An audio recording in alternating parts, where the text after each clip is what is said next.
왕에게 기름을 부어 그의 백성 이스라엘 위에 왕으로 삼으셨은즉 이제 왕은 여호와의 말씀을 들으소서. 만군의 여호와께서 이같이 말씀하시기를 아말렉이 이스라엘에게 행한 일 곧 애굽에서 나올 때의 길에서 대적한 일로 내가 그들을 벌하노니 지금 가서 아말렉을 쳐서 그들의 모든 소유를 남기지 말고 진멸하되 남녀와 소아와 젖먹이 아이와 우양과 낙타와 나귀를 죽이라 하셨나이다 하니. 우선 3절까지 우선 봉독 드렸습니다. 우리 성경 말씀을 복음으로 하나님 살아계신가 그 위대한 은혜의 영광 중심으로 우리가 보기 위해서는 맥락이 얼마나 중요한지 모릅니다.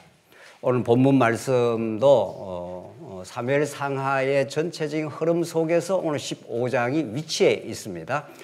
사무엘 상하의 전체적인 흐름 속에서 이 본문을 보지 않을 때 우리는 성경을 본다고 하지만은 성경에서 진리를 확인하는 것이 아니라 비진리를 확인할 수가 있습니다. 이렇게도 심각하고 중요합니다. 우리는 사무엘 상하만 보는 게 아니라 창세기부터 지금까지 쭉 연결해서 그 맥락을 따라서 이 본문을 이해한다는 것이 우리 성도님들이 언제나 우리가 강조해 왔지만은 어떤 성경 어느 본문을 보더라도 집에서 성경을 묵상하고 보더라도 앞뒤에 맥락이 어떻게 되어 있느냐 이것은 성경 해석학상 결정적으로 중요합니다. 왜냐하면 오늘 특별히 15장 내용은 이제 우리가 지지난 시간부터 확인한 대로 사울이 하나님 앞에 불순종합니다. 이미 그렇게 해서 오늘 결정적인 이제 오늘 사울 왕의 불순종 내용이 나옵니다. 하나님이 진멸하라 이렇게 했는데 진멸하지 않고 자기 좋은 대로 하는 내용이 나옵니다. 그래서 불순종하게 되고 오늘 15장 마지막쯤 가게 되면은 하나님이 결정적으로 폐위합니다. 이제 내가 너를 버린다. 그런 내용으로 15장 내용이 15장 내용의 그 핵심은 이렇습니다. 사울 왕이 불순종해서 하나님이 버렸다. 그게 핵심 내용입니다. 이 본문을 가지고 얼마든지 성경이 가르치는 복음이 이쪽이라면 완전히 반대쪽으로 본문이 해석될 수가 있습니다. 성도님들 하나님 앞에 순종해야 됩니다. 순종하지 않고 살면은 사울처럼 멸망합니다. 만약에 이 본문을 그대로 설명을 한다면 그렇게 할 수가 있습니다. 본문 내용이 그렇게 되어 있습니다. 사울이 하나님의 명령을 어겼기 때문에 폐위되었습니다. 그러므로 이렇게 되는 거죠. 아주 논리적입니다. 성도님들 하나님 앞에 불순종하고 살면 안 됩니다. 순종의 삶을 살지 않으면 여러분도 멸망할 수 있습니다. 이거 아멘 해야 되는데요. 뭐 성경대로 한 거니까. 오늘 15장 본문이 정확하게 그렇게 되어 있습니다. 그러면 오늘 15장 내용에서 하나님의 은혜도 사라지고 이 성경이 내게 대하여 증거하는 것이라. 성경은 예수님의 해석의 원칙입니다. 요한복음 5장 39절에 이 성경 하는 건 구약입니다. 또 누가복음 24장 44절에서도 율법과 시편과 선지자의 나를 가리켜 기록한 것이 성취 이루어져야 하리라. 이렇게 예수님이 정확하게 가르쳐줬습니다. 우리는 어떤 신학자의 주장도 따라가는 것이 아니고 성경이 뭐라고 말하는가, 성경이 성경을 어떻게 해석하는가. 이게 16세기 종교개혁자들의 성경 해석의 원칙이었습니다. 그게 너무도 옳은 원칙인 거죠. 오늘 15장 내용을 서두에 말씀드린 대로 사울이 불순종했습니다. 그래서 멸망했습니다. 그러므로 우리는 순종의 삶을 살아야 됩니다. 이러면 예수가 증거가 안 되는 거죠. 이 성경이 내게 대하여 증거하는 것이라. 사울의 불순종과 폐위 사건. 그리고 16장 더 읽어놔야 되는 거죠. 우리가 시간이 없기 때문에 부족 1시간 동안 하기 때문에 15장 내용만 읽지 우리는 계속해서 읽어나간다는 거 아닙니까? 16장 가면 드디어 이제 다윗이 등장하고 하나님께서 사무엘을 통해서 다윗에게 기름을 붓습니다. 이것이 다윗이 뭘 잘해서 그렇게 붓는 것도 아닙니다. 이미 창세기 후반부에 유다지파에서 왕의 홀이 떠나가지 않겠다고 유다지파에서 왕이 나온다고 예언이 되어 있습니다. 다윗이 왕이 되는 것은 어떤 다윗의 행위 여하에 따라서 왕이 되는 게 아니라는 거죠. 사울의 무슨 행위의 여하에 따라서 되는 것도 아닙니다.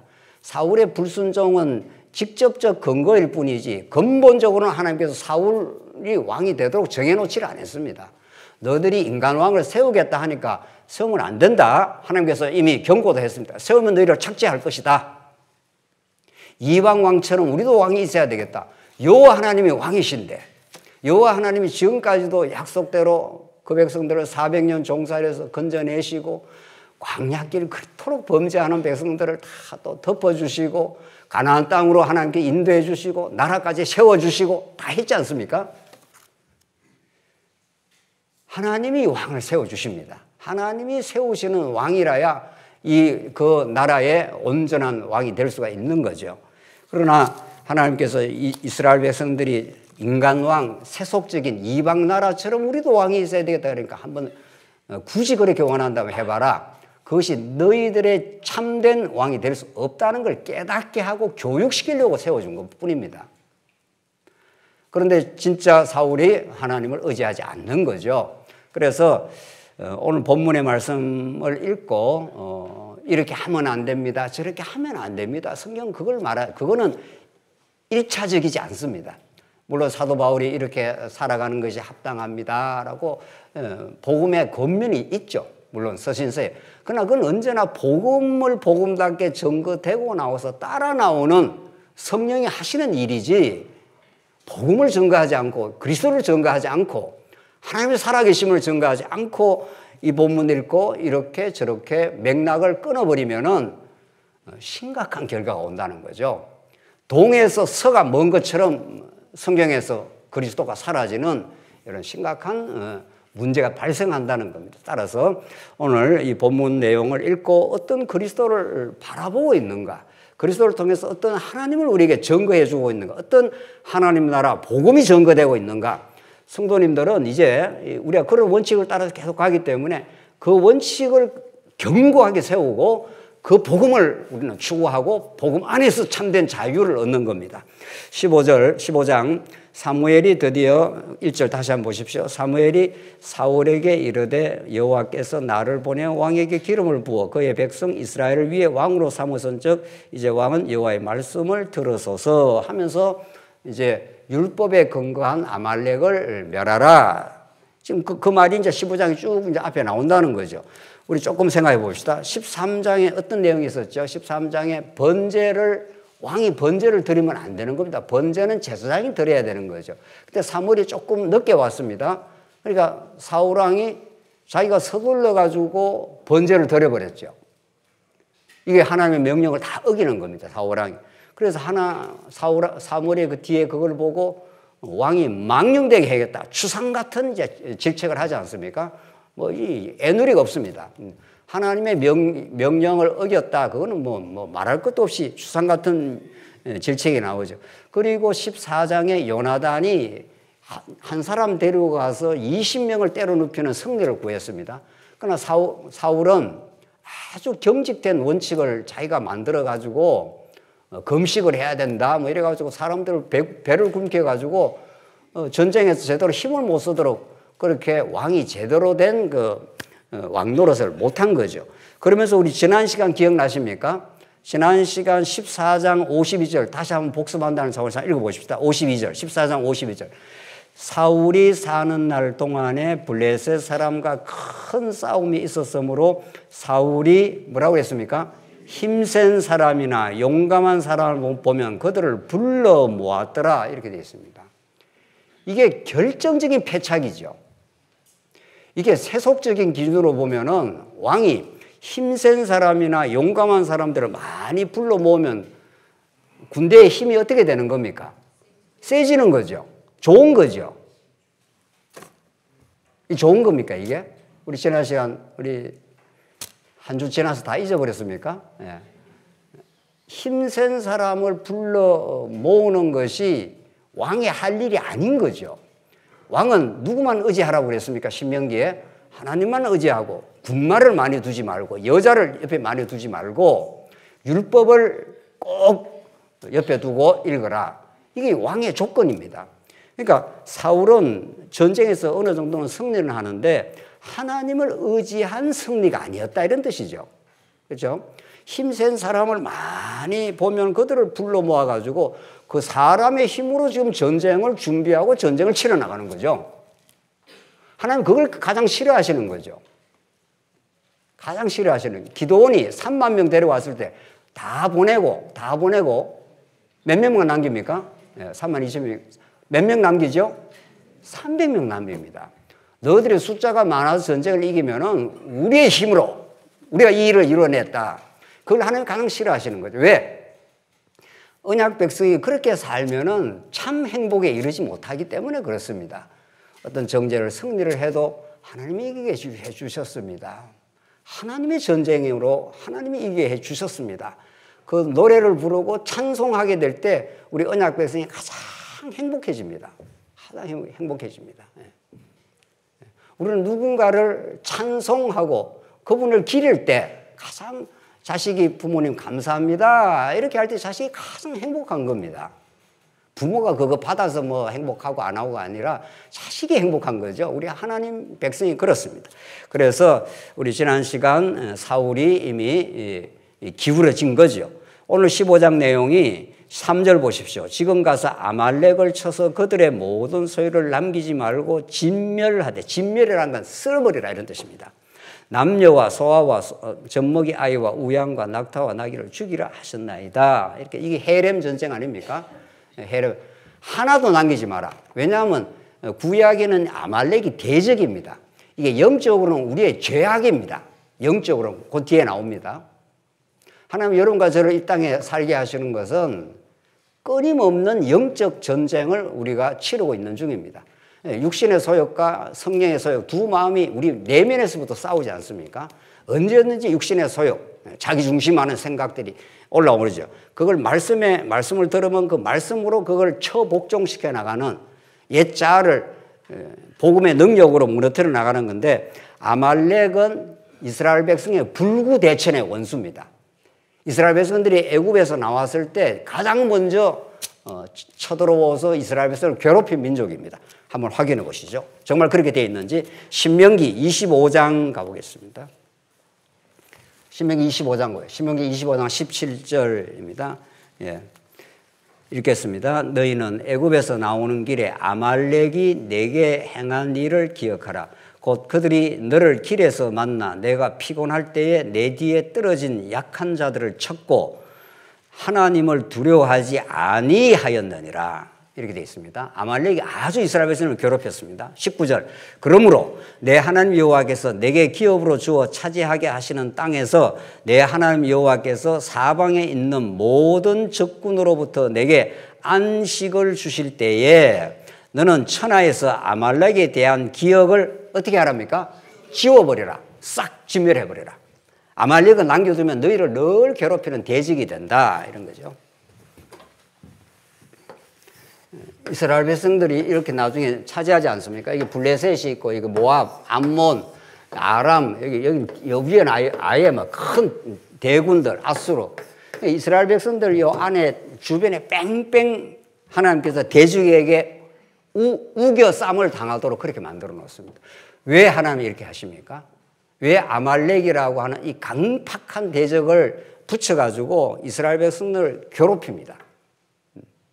하나님이 이 대적이 없는 가나안 땅에 그냥 아무 대적이 없는 땅에 얼마든지 하나님께 넣어 놓아서 천국을 누리게 할 수 있는 분이죠, 하나님께서. 근데 하나님은 그렇게 안 한다는 겁니다. 이 땅에 있는 동안은 우리가 이 땅에서 천국을 누리는 것도 사실이지만 훈련이 있는 것도 사실이죠. 영원한 새하늘과 새 땅에 가기까지는 이런 대적의 뺑뺑 대적의 틈바구니 속에 두시는 이유는 위를 봐야 살 수 있다 이런 뜻입니다. 옆에를 보고 옆에 어떤 사람들을 사울처럼 힘센 사람들을 많이 기용을 하면은 우리나라가 이긴다. 그게 아니라는 겁니다. 하나님 하시는 일의 원리입니다. 이게 원칙입니다. 하나님이 자기 계시를 하는 방법입니다. 그래서 아말렉을 이 신명기라는 게 다 율법 아닙니까? 우리가 지금 율법이라는 게 얼마나 구약에 중요한지 모릅니다. 하나님께서 아브라함에게 나라를 세워주겠다 약속하고 모세에게 하나님께서 율법을 주신 거죠. 이 율법에 대한 오해가 한국 교회에 얼마나 지금 무거운 짐을 지고 살게 하는지 모릅니다. 구약의 율법은 하나님께서 아브라함에게 주신 나라를 통치하는 방법이었습니다. 율법을 가지고 왕이 나라를 다스리는 거죠. 우리나라에 지금 헌법을 가지고 나라를 다스려 가듯이 헌법을 위배하면은 대통령도 싹 뭐 했죠? 파면인지 탄핵인지 하지 않습니까? 율법이라는 게 그렇게 중요합니다. 구약의 하나님 나라의 법입니다. 그러니까 이것을 직접 이쪽으로 가져오면 안 되는 거죠. 구약의 율법은 우리하고 또 맞지도 않습니다. 십계명은 들어 원리적으로 맞아 보이지만 모든 하나님 나라와 그 나라의 법으로서의 율법은 내가 율법을 폐하러 온 것이 아니라 뭐라고 그랬죠? 이루려 왔다. 성취하러 왔습니다. 예수님이 하나님 나라로도 오시고 이 아브라함의 하나님 나라를 약속했지 않습니까? 나라도 예수님이 내가 회개하라 천국이 가까이 왔다. 그리고 그 모든 율법을 다 묶으면은 613개의 조항을 전부 쫙 묶으면은 하나님을 사랑하고 이웃을 어떻게 해요? 내 몸처럼 어떻게 사랑하라. 이렇게 사랑의 법으로 쫙 이렇게 압축이 되는 거죠. 우리는 타락한 인간이 사랑을 진심으로 못하지 않습니까? 우리가. 근데 예수님이 그걸 이루어 주시고 예수의 영을 우리 마음에 심어 주셔서 이 새 언약입니다. 마음의 법을 심겨 주셔서 사랑하도록 만들어 가는 거죠. 그래서 우리가 어떤 교회를 사랑하거나 성도를 사랑하거나 우리가 오늘 우리 선교사님도 오셨는데 우리 인도 지체들을 사랑하게 되었을 때 그걸 내 안에서 행하시는 그리스도의 일인 거죠. 그렇죠? 예. 우리의 일이 아닌 거죠. 우리를 하나님께서 도구로 삼으셔서 지체로 삼으셔서 그리스도가 내 안에서 하고 계시는 일인 거죠.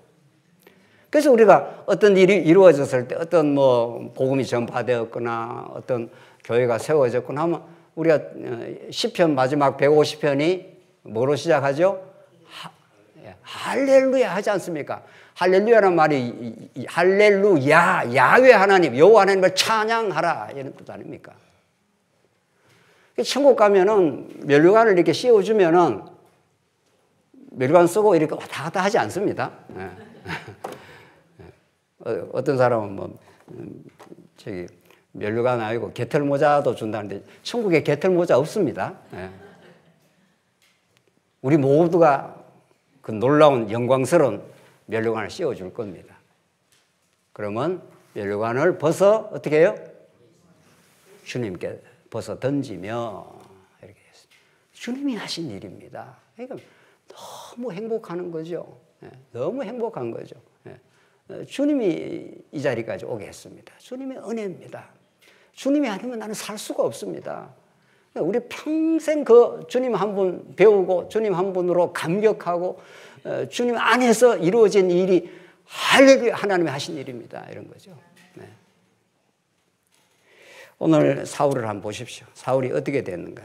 8절로 가겠습니다. 7절 한번 가보겠습니다. 사울이 하윌라에서부터 애굽 앞 술에 이르기까지 아말렉 사람을 치고 아말렉 사람의 왕 아각을 사로잡고 칼날로 그의 모든 백성을 진멸하였으되 사울과 백성이 아각과 그의 양과 소의 가장 좋은 것 또는 기름진 것과 어린 양과 모든 좋은 것을 남기고 자 보십시오. 다 진멸이라는 건 완전히 없애야 되는데 남기고 진멸하기를 즐겨 아니하고 가치 없고 하찮은 것은 진멸하니라. 가치 있다 없다를 누가 지금 결정을 한 겁니까? 사울이 결정한 거죠. 좋다 나쁘다를 하나님이 결정을 하셔야지 왜 사울이 결정을 하냐고요. 하나님은 다 쓸어야 된다는 거예요. 이거 다 쓸어야 된다는 거예요. 이방 대적들 이거 다 쓸어야 된다는 거예요. 이들이 남아있으면 언제든지 쳐들어옵니다. 그러니까 끊임없이 이 가나안 땅 사사기에서 전쟁의 역사 아니었습니까? 나중에 이제 다윗 왕이 등극하고 이방 대적을 진짜 다 섬멸을 합니다. 다윗보다 더 우월하신 왕 중의 왕이신 예수 그리스도가 이 땅에 찾아오셔서 가시면류관 쓰시고 조롱받으시고 그 처참한 십자가로 끌려가셔서 골로새서 말씀에 따르면 십자가는 패배의 상징처럼 보이지만 죽음으로 죽음을 이겨버린, 죄와 사망의 우리 법 가운데 살거든요. 예수님이 대신 죽음으로 죽음을 이겨버리고 승리하신 거죠. 이게 예수님이 하시는 일입니다. 그래서 지금 이 사울이 자기가 결정하면 안 되는 겁니다. 죽이라 하면 다 죽여야 됩니다. 죽이라면 또 하나님의 뜻이 이거 얼마나 거룩한 법인지 모릅니다. 이걸 아말렉을 살려놓으면은 또 쳐들어오지 않습니까? 사울은 자기 중심으로 판단을 한 겁니다. 아, 좋은 것은 좀 남겨놓고, 어떤 것은 죽이고, 이렇게 해서 결정적 지금 오류를 범하게 된 거죠. 사울의 범죄는 아담 타락 이후 모든 인간의 범죄입니다. 사울만 이런 게 아닙니다. 중요한 거는 성경에 나오는 모든 범죄는 여러분과 저의 죄악의 모습입니다. 그리고 근본적으로 아담 타락 이후 모든 인간의 죄악의 모습입니다. 우리는 하나님 믿는다 하면서도, 하나님 믿지 않았을 때는 뭐 말할 것도 없는 거고, 하나님 믿는다 하면서도 언제나 내 중심으로 내가 심판자의 노릇을 많이 하지 않습니까? 지금 사울이 그렇게 한 겁니다. 그러니까 첫 아담은 실패하고 둘째 아담 예수 그리스도가 이제 승리하고 성취한다는 걸 잘 보여주는 말씀이에요. 조금 더 보시죠. 10절 여호와의 말씀에 사무엘이 임하니라. 내가 사울을 왕으로 세운 것을 후회하노니. 이때 후회는 뭐 인간적 용어를 쓴 겁니다. 하나님 무슨 능력이 없어서 후회하는 건 아니지 않습니까? 인간적으로 그렇게 표현을 한 겁니다. 안타깝게 생각하는 거죠. 그가 돌이켜서 나를 따르지 아니하고 하며 내 명령을 행하지 아니하였음이라 하신지라. 사무엘이 근심하여 온 밤을 여호와께 부르짖으니라. 사무엘도 근심이 됐습니다. 이 큰일 났다 이런 거죠. 이 나라가 한번 큰 어려움을 한번 겪겠구나 이런 거죠. 12절 사무엘이 사울을 만나려고 아침에 일찍이 일어났더니 어떤 사람이 사무엘에게 이르되 사울이 갈멜에 이르러. 자, 여기 좀 중요한 표현이 나옵니다. 자, 사울이 한 일이 뭔가 갈멜에. 누구를 위하여 되어 있습니까? 자기를 위하여. 이렇게 되어 있습니다. 자기를 위하여 기념비를 세우고 돌려 길갈로 내려갔다 하는지라. 사울은 아담 타락 이후의 모든 자기중심적 선악 판단에 자기가 주체가 되어서 하나님은 다 멸하라 했는데 다 멸하지 않고 자기 좋은 것은 딱 남겨놓은 거 아닙니까? 그리고 자기 좋은 걸 남겨놓고 왕이 자기를 위하여 기념비를 세우는 겁니다. 철저하게 자기 영광인 거죠. 철저하게 자기 영광입니다. 사울만 그렇게 했습니까? 여러분과 저에게 성령이 임하지 않으면, 진리가 임하지 않으면 우리 예수 믿어도 여전히 자기 영광을 추구하며 살 때가 너무 많습니다. 그러니까 여러분과 제가 오늘 이렇게 예배당에 와서 말씀을 듣게 되면은 언제나 하나님이 어떤 분인가를 알고 우리 자신이 어떤 존재인가를 성찰하게 되어 있습니다. 하나님, 내가 어리석었습니다. 이 고백이 나오지 않는 성도는 아직은 복음 안에 들어와 있지 않는 겁니다. 복음은 우리를 반드시 하나님 앞에 회개하게 만들고 성찰하게 만듭니다. 사울만 그런 게 아니지 않습니까? 사울이 자기 좋은 것, 자기 별 볼 일 없는 거는 진멸하고, 자기 좋은 건 자기가 착복하고, 자기를 위하여 기념비를 세우고, 하나님의 영광은 온데간데 없는 거예요. 말만 지금 하나님 그러지 실제가 중요하지 않습니까? 13절 어떻게 지금 변명을 하는가 한번 보십시오. 인간의 이 자기 변명이라는 이 죄악의 모습인데 13절 사무엘이 사울에게 이른즉 사울이 그에게 이르되 원하건대 당신은 여호와께 복을 받으소서. 내가 여호와의 명령을 행하였나이다 하니, 자기가 명령 행했다는 거예요. 14절 사무엘이 이르되 그러면 내 귀에 들려오는 이 양의 소리와 내게 들리는 소의 소리는 어찌 됨이니까 하니라. 사울이 이르되 그것은 무리가 아말렉 사람에게서 끌어온 것인데 백성이 당신의 하나님 여호와께 뭐 한다고요? 제사하려 하여. 명분은 다 있는 겁니다. 아무리 인간이 범죄하고 나서 다 하나님이 하게 하신 겁니다. 뭐 어떻게 해서 이렇게 한 겁니다. 말만 하나님 하지만은 빛 좋은 개살구처럼 자기 속은 다 자기 욕망대로 지금 하고 있는, 지금 사울이 그렇게 하고 있는 중이죠. 그것도 내가 그렇게 결정했다가 아니고 백성이 하면서 백성한테 딱 핑계를 돌렸습니다. 아담이 자기가 범죄하고 나서 하나님이 아담이 나타나서 너 아담아 어디 있느냐? 너 이거 어디 있느냐? 하나님께서 이제 추상 같은 이제 추궁이 들어오기 시작했습니다. 아담이 뭐라 그랬죠? 하나님이 지어주신 저 여자가 어떻게 해요? 따먹으라고 해서 따먹었다. 이 남자 꼬라지 하여튼 내가 잘못했습니다. 이렇게 말 안 하는 거죠. 인간은 아담 다르게 누구나 신적 존재가 되어 있습니다. 하나님은 자기 잘못했다고 인정 안 하죠. 그러니까. 하나님 잘못한 게 없으니까. 인간이 하나님과 같이 되어 있기 때문에 하나님 내가 잘못했습니다. 이건 정말 하나님의 은혜가 찾아와야 되는 일입니다. 인간적으로 되는 일이 아닙니다. 누구라도 뭐 여기 있는 목사든 누구든 상관없습니다. 인간의 그 허탄한 자존심 말이죠. 그게 우리 인생을 괴롭히는 일인데 하나님의 은혜가 임해야 비로소 십자가가 임해야 하나님 우리가 잘못했습니다. 이 말이 나오죠. 사울이 지금 잘못했다는 소리 안 나옵니다. 뒤에 또 보십시다. 조금만 뒤로 가겠습니다. 조금 뒤로 가서 17절 한번 가보겠습니다. 사무엘이 이르되 왕이 스스로 작게 여기를 그때 이스라엘 지파의 머리가 되지 아니하셨나이까. 여호와께서 왕에게 기름을 부어 이스라엘 왕을 삼으시고 또 여호와께서 왕을 길로 보내시며 이르시기를 가서 죄인 아말렉 사람을 진멸하되. 아주 중요한 표현이죠. 아말렉이 죄인이라는 겁니다. 이 아말렉이 이 대적 중에 하나인 아주 괴롭힌 대적이 그러니까 죄의 상징입니다. 아말렉이. 그러니까 죄는 남겨두면 안 돼. 다 썰어버리라는 거죠. 그걸 안 썰어버리고 남겨둔 건 자기 유익이 있는 거니까. 그러니까 죄가 달콤합니다. 여러분, 이 땅에 살면서 왜 우리가 죄의 유혹에 넘어가는가 하면은 죄가 일시적으로 주는 유혹이 너무 달콤합니다.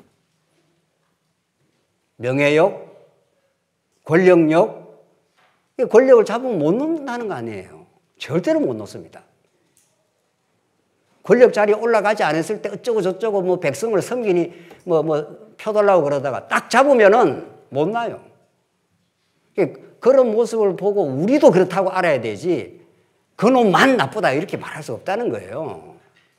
우리도 그런 자리에 안 가서 그렇지 딱 그 자리에 올라가면은 딱 잡았다면 안 놓는 겁니다. 그래서 예수가 와야 해결이 나는 겁니다. 진짜.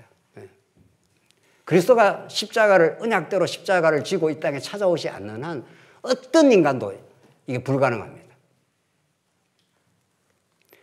죄인 아말렉 사람을 진멸하되 다 없어지기까지 치라 하셨거늘 어찌하여 왕이 여호와의 목소리를 청종하지 아니하고 탈취하기만 급하여 여호와께서 악하게 여기시는 일을 행하였나이까. 이쯤 나가면 아이고 잘못했습니다 이렇게 나와야 되잖아요. 지금 사무엘이 누굽니까? 하늘이 보내준 선지자입니다. 20절 한번 보십시다. 사울이 사무엘에게 이르되 나는 실로 여호와의 목소리를 청종하여 여호와께서 보내신 길로 가서 아말렉 왕 아각을 끌어왔고 아말렉 사람을 진멸하였으나 다만 백성이 또 백성 핑계대는 이 왕이라고 하는 이 사람이 계속 백성 핑계대는 거예요. 자기가 결정했잖아요. 그럼 자기가 했으면 자기가 잘못했다고 해야 되는데 그렇게 안 한다는 겁니다. 다만 백성이 그 마땅한 멸할 것들 중에서 가장 좋은 것으로 길갈에서 당신의 하나님 여호와께 제사하려고 양과 소를 끌어왔나이다 하는지라. 이게 불치병입니다. 22절 사무엘이 이르되 여호와께서 번제와 다른 제사를 그의 목소리를 청종하는 것을 좋아하심 같이 좋아하시겠나이까. 이제 사무엘이 이제 본격적으로 이제 책망과 교훈이 나갑니다. 그 다음에 이 유명한 이게 본문 아닙니까? 순종이 뭐보다 낫다고요? 제사보다 낫고 듣는 것이 양의 기름보다 나으니. 이래가지고 계속 뭐 목사 앞에 순종하라 어떤 이상한 소리 많이 해왔지 않습니까? 한국 교회에. 이때 순종이라는 게 누구의 순종을 말합니까? 구약의 모든 제사 제도는 누구의 순종을 말하는 거죠? 우리의 영원한 제물이 되셔서 십자가를 지시는, 그래서 한 분 순종으로 말미암아 하나님의 의를 우리에게 이루어 주시려고 예수가 오시는 그 예수를 바라보는 이 지금 이 예언적 이 메시지인 거죠. 이 말씀이. 그러니까 아담 타락 이후 하나님께서 우리를 불순종 가운데 가두어 두셨기 때문에 누구도 하나님 앞에 진심으로 순종하지 않습니다. 인간은 무엇을 해도 자기 중심입니다. 사울이 오늘 아주 상징적으로 인간의 죄악의 대표적 인물로 딱 등장을 하는 겁니다. 자기 좋은 거 딱 취하고 자기 싫은 거 딱 하고 너 잘못했잖아 그러니까 딱 변명하고 백성이 그랬습니다. 이렇게. 이 인간의 불치 현상 말이죠. 불치병의 현상을 누가 해결하겠어요? 한 분 순종이 제사보다 낫고 하는 것은 이 놀라운 복음의 메시지입니다. 장차 첫 아담의 불순종을 상쇄하고 하나님의 그 거룩한 은혜를 우리에게 가르쳐 주시는 진짜 메시아, 아버지의 뜻을 온전히 순종하시는, 그러니까 부모와 자식 간에 부모가 사랑으로 자식을 키우고 자식이 사춘기 때는 불순종하다가 성장해가지고 부모 사랑을 드디어 깨닫기 시작합니다. 우리가 장가쯤 가야 뭐 깨닫죠. 요즘은 또 장가 가도 잘 못 깨닫을 수도 있는 것 같더라고요. 뭐쯤은 해야 이제 깨닫습니까? 지도 지 새끼 낳아서 한번 길러봐야 됩니다. 예. 그래서 진짜 부모님 이렇게 날 사랑해 주셨구나 하고 자식이 부모님 말이라면 이렇게 순종할 때 그 부모와 자식 간에 가장 아름다운 관계가 되죠. 이 탕자가 아버지를 박차고 나왔지 않습니까? 불순종했지 않습니까? 이게 하나님과 인생의 관계를 어렵게 만들어 버린 거 아닙니까? 하나님과 우리 하나님의 백성인데 하나님의 자녀인데 이게 끊어져 버린 거죠. 하나님 박차고 나가 버린 거니까. 하나님을 박차고 나가니까 그에 뭐 참 안식이 있을 수 없죠. 하나님이 저걸 회복시켜 주겠다는 거예요. 누구의 순종을 통해서 순종이 제사보다 낫고 하는 걸 복음서에서도 이 본문을 인용하고 그렇게 하지 않습니까? 누구의 순종이 여러분과 저를 하나님과의 관계 회복으로 하나님과의 생명의 연합으로 만들어주느냐 이 말입니다. 빌립보서 보십시오. 빌립보서 2장 보십시오. 빌립보서 2장 6절 말씀입니다. 빌립보 교회가 4분이 있었습니다. 그 안에 4분이 있었습니다. 4분이 있을 때 그 4분을 화해케 하는 원리를 지금 바울이 가르쳐 줍니다. 너 저에게 잘 지내고 너 저분에게 잘 지내. 이렇게 한다고 되는 게 아닙니다. A라는 지체도 B라는 지체도 우리가 도대체 어떤 존재이고 예수님이 무엇을 하러 이 땅에 오셨는지 그 하나님이 어떤 분인지 그걸 알아야 진정한 화해가 이루어집니다. 화해는 자기가 죄인임을 깨달을 때 시작을 하는 겁니다. 오늘 빌립보서는 너희 안에 이 마음을 품으라. 이게 예수 그리스도의 마음이니 하면서 6절 우리 다 같이 한번 읽어보시죠. 6절 본문 6절 보십시다. 2장 6절입니다. 예, 다 같이 읽어봅니다. 시작. 그는 하나님의 본체시나 하나님과 동등됨을 취할 것으로 여기지 아니하시고 7절 계속입니다. 오히려 자기를 비워 종의 형체를 가지사 사람들과 같이 되셨고 사람의 모양으로 나타나사 자기를 낮추시고 죽기까지 복종하셨으니 곧 십자가에 죽으시면 정확하게 지금 사도 바울이 율법 지키겠다고 아주 썽썽했습니다. 바울이 예수 믿는 사람들 잡아 죽이겠다고 아주 핏발이 섰던 바울이 다메섹 도상에서 예수님을 만났습니다. 그리고 십자가에 매달리신 그분 안에서 영원한 하나님의 사랑을 깨달았습니다. 그리고 빌립보서 오늘 말씀을 주시는 거죠. 하나님과 동등된 분이시지만 자기를 비어 종의 형체를 가지사. 이게 복음입니다. 그분이 왜 종의 형체를 가지고 왜 십자가의 고난을 받아야 되고 왜 복종해야 됩니까? 그분이 뭘 잘못한 일이 있습니까? 그 예수가? 우리는 그분을 생각하면은 눈물이 핑 돌고 말이죠. 이 땅의 어떤 고난도 그분의 그 은혜와 사랑, 그분 안에 하나님 자녀가 됨, 이것이 여러분과 저의 삶의 유일하고 궁극적인 근본적인 정체성입니다. 예수 안에 산다는 게. 그는 사람의 모양으로 나타나사 자기를 낮추시고 죽기까지 복종하셨으니, 순종하셨으니. 그래서 순종이 제사보다 낫고 하는 건 누구를 바라보는 말씀입니까? 예수 그리스도를 바라보는 말씀인 거죠. 더 이상 이 사무엘 상하 오늘 본문 말씀에서 예수 외에 증거할 수가 없습니다. 이 본문을 가지고 순종해야 됩니다. 누가 순종해야 됩니다 하고 강조한다고 순종이 되나요? 우리는 불순종으로 그냥 머리끝에서 발끝까지 자기중심적인 존재인데 하나님의 무한한 은혜와 사랑, 그분이 나를 받아주시고 용서해 주시고 죄 없다 해주시고 의롭다 해주시고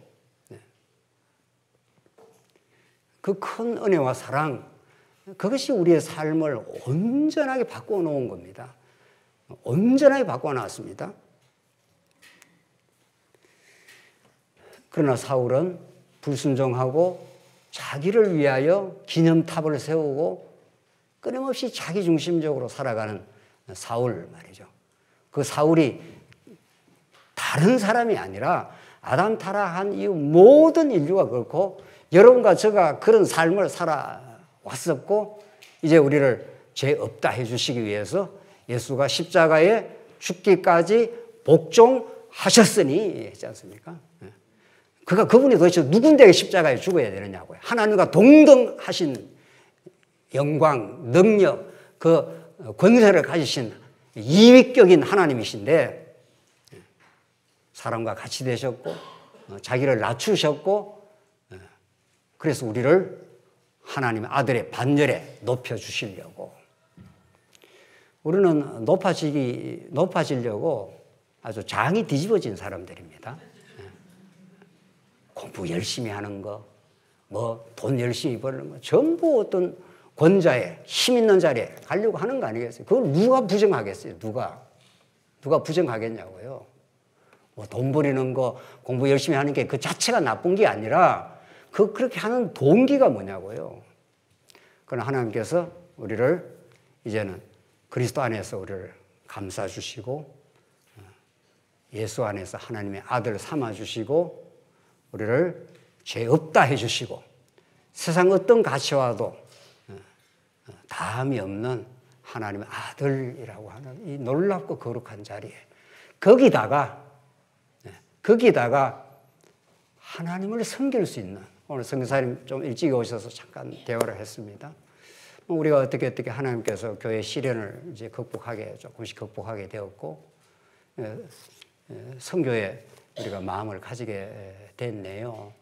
근데 작년에 인도에 우리 장로님들, 우리 권사님들이 갔다 오니까 우리가 도와주려고 뭐 복음도 좀 전해주고 뭐 이렇게 하려고 갔지만 가서 우리가 더 좋았다.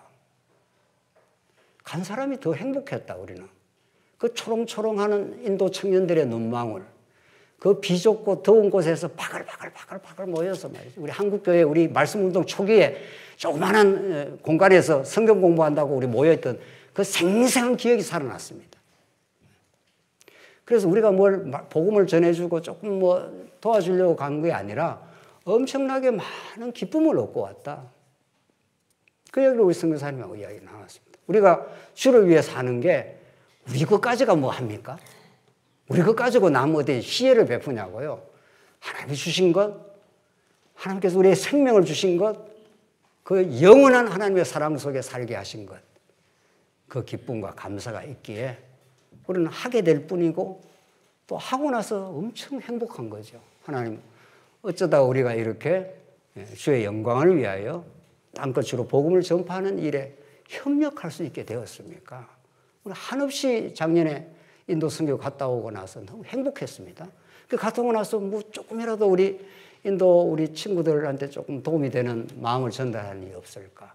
그 사람들이 행복한 거죠. 물론 뭐 여건이 안 돼서 안 가도 상관없어요. 안 간다고 뭐 꼭 뭐 성교가 안 되는 게 아닙니다. 안 가도 같이 기도하고 같이 행복하고, 우리 교회는 우리 모두가 함께 행복해하고 우리 인도 친구들과도 함께 행복하기를 바라고, 그런 하나님 나라의 영광을 우리는 오늘 이 본문이 우리에게 가르쳐주는, 순종이 제사보다 낫고 이 순종을 위하여 하늘을 버리시고 이 땅에 찾아오시고 낮아지시고 십자가에 죽어주신 예수가 여러분과 저의 전부입니다. 이 말씀 안에 참된 복음의 기쁨이 넘치길 바랍니다. 기도하겠습니다. 하나님 아버지, 은혜를 감사합니다.